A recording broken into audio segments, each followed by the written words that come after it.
Hello friends, welcome to Ushadeep academy. आज हम continue कर रहे हैं हाइब्रिडाइजेशन का लेक्चर नंबर 5। अभी तक हम लोग पढ़ चुके हैं हाइब्रिडाइजेशन क्या होता है, हाइब्रिडाइजेशन कितने टाइप के होते हैं, sp3, sp2, sp, और उन सारे का अलग अलग अध्ययन हम लोग कर चुके थे। किसमें कितना बॉन्ड एंगल होता है, किसका क्या स्ट्रक्चर होता है, ज्योमेट्री होता है ना, कौन सा प्लेनर है, कौन सा नॉन प्लेनर है, किस तरह से ऑर्बिटल डायग्राम बनता है, ये सब चीज़ हम लोग देख चुके हैं।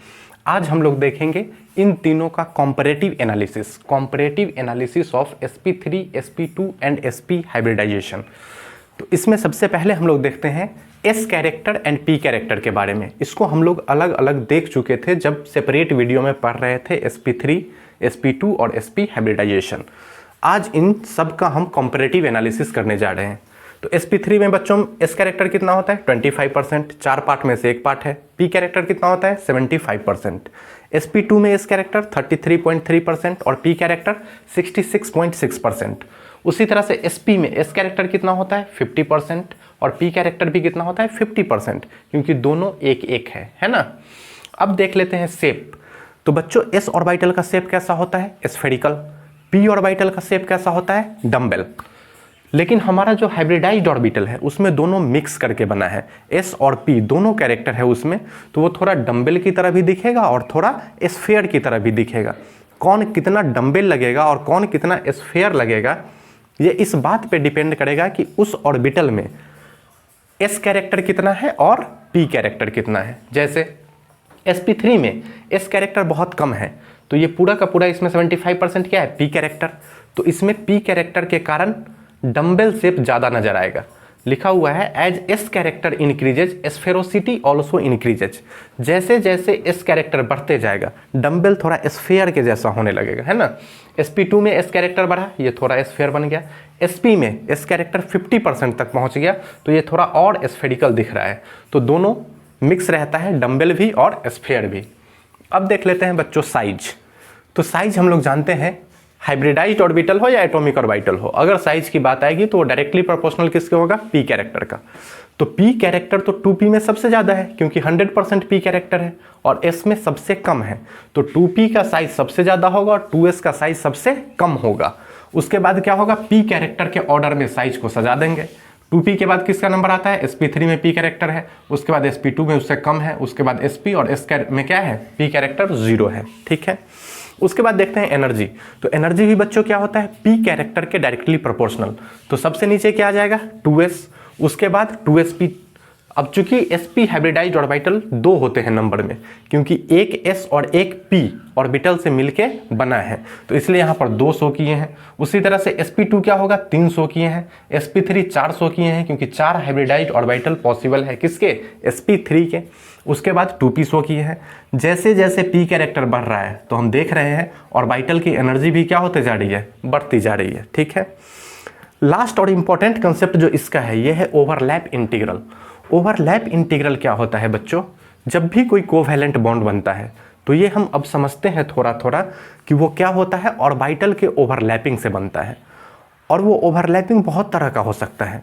एक तो हम पढ़ेंगे लेटरल ओवरलैप और एक लीनियर ओवरलैप। मान लीजिए कि लीनियर ओवरलैप ही है, ठीक है, तो उसमें भी एक्सटेंट ऑफ ओवरलैपिंग की बात करेंगे हम। हाथ मिला रहे हैं लीनियर नहीं, लेकिन ऐसा हो सकता है, ऐसा हो सकता है। तो किस एक्सटेंट तक क्या हुआ है, बॉन्डिंग हुआ है, किस एक्सटेंट तक ओवरलैपिंग हुआ है। हो सकता है बस थोड़ा टच करके रह गया हो सकता हो थोड़ा और बॉन्डिंग हुआ होगा, हो सकता है और मजबूत बॉन्डिंग हुआ है। तो ओवरलैप इंटीग्रल कुछ और नहीं बताता, ये बताता है कि किस एक्सटेंट तक ऑर्बिटल्स के बीच में ओवरलैपिंग हुआ है। तो लिखा हुआ है extent of overlapping between 2 orbitals to form covalent bond. वैसे 2 ऑर्बिटल के बीच में ओवरलैपिंग का एक्सटेंट कितना है जो कि कोवैलेंट बॉन्ड बनाने जा रहे हैं, यही आपको क्या दे देगा, ओवरलैप इंटीग्रल। अब हम देखते हैं एस ऑर्बिटल के बारे में। तो एस ऑर्बिटल कैसा होता है बच्चों, स्फेरिकल। मान लो 2 स्फेयर ले आओ, 2 फुटबॉल ले आओ और उसको क्या करो, टच करो, तो उसमें जो कांटेक्ट होगा वो एक पॉइंट कांटेक्ट होगा ना, बहुत हल्का कांटेक्ट होगा जिसको हम पॉइंट कांटेक्ट भी कह सकते हैं। तो उसमें उतना अच्छा कांटेक्ट नहीं हो पाएगा, तो उसका एक्सटेंट ऑफ ओवरलैपिंग जो है वो बहुत कम आ जाएगा। लेकिन वही अगर हम p ऑर्बिटल लेते हैं तो p ऑर्बिटल कैसा होता है बच्चों, डंबल। अब दो डंबल को आप सटाइए तो दो डंबल में क्या हो जाएगा, एक सरफेस टच करने लगेगा, तो उसमें एक्सटेंट ऑफ ओवरलैपिंग क्या हो रहा है, बढ़ रहा है। तो p ऑर्बिटल का ओवरलैपिंग का एक्सटेंट जो होगा, मतलब ओवरलैप इंटीग्रल, ये ज़्यादा होगा किससे, s ऑर्बिटल से। तो हम ये कंक्लूड कर सकते हैं कि ओवरलैप इंटीग्रल जो होता है वो डायरेक्टली प्रोपोर्शनल होता है किसके, p कैरेक्टर के डायरेक्टली प्रोपोर्शनल होता है हमारा ओवरलैप इंटीग्रल। तो अगर इन सारे ऑर्बिटल का ओवरलैप इंटीग्रल के रूप में इसको सजाना है, इसका ऑर्डर लिखना है, तो p कैरेक्टर के रूप में यहाँ सजा दिए हैं 2p, उसके बाद sp3, उसके बाद sp2, उसके बाद sp और सबसे लास्ट में s। लेकिन बच्चों ये ऑर्डर गलत हो जाएगा, इसमें समझना पड़ेगा, ये सिर्फ p कैरेक्टर पे ही डिपेंड नहीं कर रहा है। अब इसको थोड़ा गौर से समझते हैं, देखते हैं यहाँ बात आखिर हुई क्या, क्योंकि ये p कैरेक्टर तो ऑर्डर सही लिखा हुआ है और हम जानते भी हैं कि ओवरलैप इंटीग्रल किस पे डिपेंड करता है, p कैरेक्टर पे, लेकिन फिर भी हमारा ये ऑर्डर क्या हो गया, गलत हो गया। तो इसको समझते हैं। p ऑर्बिटल जो होता है बच्चों वो क्या होता है, उसका दोनों लोब सेम होता है। दोनों लोब सेम होने का मतलब है कि इलेक्ट्रॉन इस घर में भी रह सकता है और इस घर में भी रह सकता है। 50% चांसेस है कि इलेक्ट्रॉन किधर मिल जाए, इस साइड, और 50% चांसेस है कि इलेक्ट्रॉन किधर मिल जाए, उस साइड।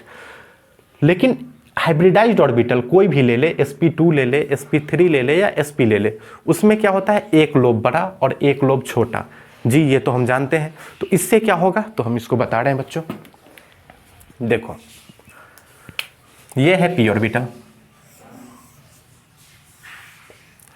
यहां से मान लो कोई आ रहा है ऑर्बिटल ओवरलैप करने के लिए, सपोज हाइड्रोजन का ही 1s है, तो ये दोनों में क्या होगा, इधर से ये अप्रोच कर रहा है, तो ये दोनों में क्या होगा, ओवरलैपिंग होगा, और ओवरलैपिंग होगा तो कोवैलेंट बॉन्ड का फॉर्मेशन होगा। अब यहां पर एक इलेक्ट्रॉन है, एक इलेक्ट्रॉन क्या है, इसमें है, तो ये एक इलेक्ट्रॉन जब इस इलेक्ट्रॉन के साथ मिलेगा तब एक बॉन्ड का फॉर्मेशन होगा, क्योंकि एक बॉन्ड कितने इलेक्ट्रॉन से बनते हैं, 2 से। एक इलेक्ट्रॉन ये शेयर करेगा, एक इलेक्ट्रॉन ये शेयर करेगा, तब जाके कोवैलेंट बॉन्ड बनेगा। लेकिन p ऑर्बिटल में घर कितना है, 2, तो हो सकता है इलेक्ट्रॉन इधर भी हो और इधर भी हो। कितना चांस है बच्चों की इधर मिलेगा, ऑब्वियसली 50%, क्योंकि दोनों लोग क्या है, सेम है। तो 50% इसमें चांस है मिलने का और 50% इसमें चांस है मिलने का। ठीक है बच्चों, तो मान लो ये 1s आया इससे बॉन्डिंग करने के लिए, और उस टाइम इलेक्ट्रॉन जो है वो इस रूम में क्या कर रहा है, रेस्ट कर रहा है। तब एक्सटेंट ऑफ ओवरलैपिंग का कोई मतलब ही नहीं बनता है, क्योंकि जब तक इलेक्ट्रॉन मिलेगा नहीं तब तक बॉन्डिंग होगा नहीं। तो यहाँ पर चांसेस कम है, 50% चांसेस है कि इलेक्ट्रॉन इस लोब में मिले। लेकिन अगर वही बात हम किसी हाइब्रिडाइज्ड ऑर्बिटल के करते हैं तो उसमें देखो बच्चों, एक लोब क्या होता है, छोटा, और एक लोब क्या होता है, बड़ा। मान लो ये क्या है, sp3 है या sp2 जो भी है, sp3 सपोज या sp2 या sp, कोई भी हाइब्रिडाइज्ड ऑर्बिटल है। अब इसमें क्या हो जाता है, ये बहुत छोटा है और ये लोब बड़ा है, तो मैक्सिमम चांस है कि इलेक्ट्रॉन आपको इसी लोब में मिल जाए। इसमें इलेक्ट्रॉन मिलने की प्रोबेबिलिटी मान लेते हैं कितना है, 90% चांसेस है इसमें क्या, इलेक्ट्रॉन मिलने की संभावना, और इसमें क्या है, मात्र 10%। तब मान लो यही जो हाइड्रोजन का 1s ऑर्बिटल है, ये इधर से क्या कर रहा है, अप्रोच कर रहा है इस ऑर्बिटल को, तो यहाँ पे बॉन्डिंग बहुत जल्दी बनने की संभावना है, क्योंकि यहाँ पर इलेक्ट्रॉन के मिलने की संभावना क्या हो जाती है, ज़्यादा हो जाती है।